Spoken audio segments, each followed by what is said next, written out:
So last night on Fox News, and I know you guys are going to want to see this, Eric Trump nearly started bawling. He was holding back tears and crying on Sean Hannity, remembering how all the people were mean to his daddy, the greatest president ever. But there's been nothing but from the day your father and Melania Trump came down the escalator at Trump Tower, it's been never-ending harassment for your dad, your family, Don Jr., Ivanka, every Barron even, Melania, everybody, and it continues now. We know the outcome of this latest charade. I played the double standard, and I'm just curious, as you hear the remarks of Democrats and compare them to the remarks of your dad, what your thoughts are. Listen, Sean, I was there, 20 minutes after election day in 2016. It was a beautiful day. I remember the Washington Post writing that story, which is this is the minute that impeachment begins, and they tried to get him with the Russia hoax, and they tried to get him with Ukraine, and they tried to take down Kavanaugh, and they tried to get him again, and they tried to manufacture everything, under the sun against my father, against all of us. They do it every single day. They continue to do it. They know he did a great job for this nation. They know that there's never been a more beloved political figure in our country's history. There are 75 million Americans who would follow him to the end of earth. I mean, they love the man. They love what he stands for. That's absolutely pathetic. Pathetic from Sean Hannity, pathetic from Eric Trump, lie-filled from Eric Trump, but even the framing.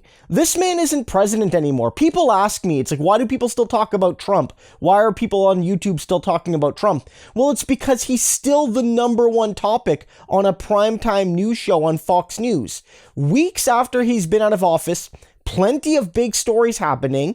Sean Hannity is literally having on one of the Trump kids being like, wasn't everyone mean to your dad? I think everyone was mean to your dad. What do you think, Eric? Were people mean to your dad? Like, is this really an interview that we're seeing on primetime television when Trump is no longer in power with a guy who, outside of being Donald Trump's son, isn't really worthy of being interviewed for any sort of primetime audience? Like, there's more important things to talk about.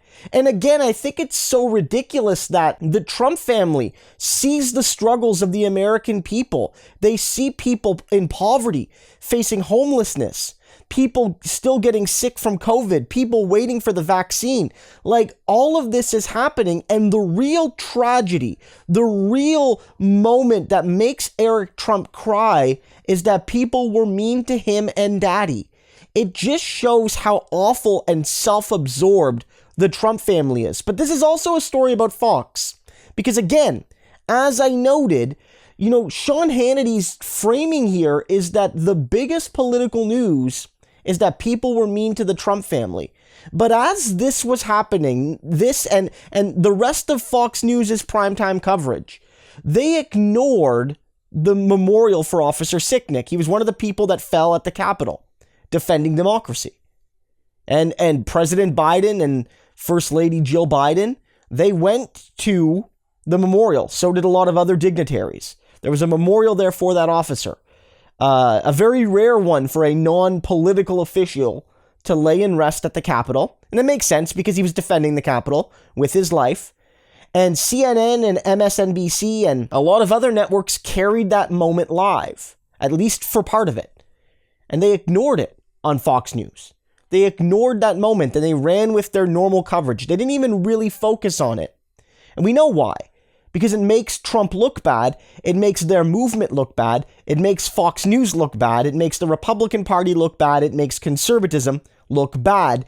Because ultimately, in either a direct way or an indirect way, depending on who we're talking about, they played a role in that man losing his life. They don't want to hear that.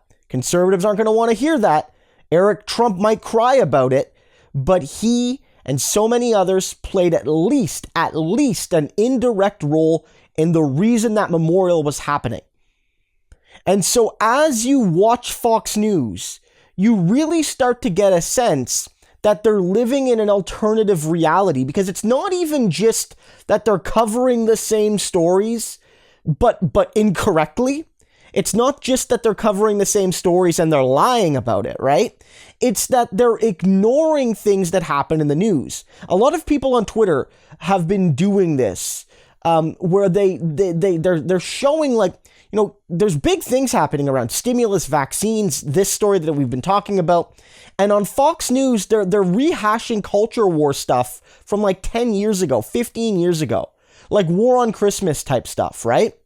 And it's a real sign that they don't have anything to talk about, because even when they try to misrepresent and distort with their lies, merely noting the reality as it exists makes them look bad. If you recognize the poverty, the lack of medical access, if you recognize what happened on the 6th of January, if you recognize the need for a stimulus, all of these things, it's an implicit acknowledgement of the Trump Republican Fox News failure.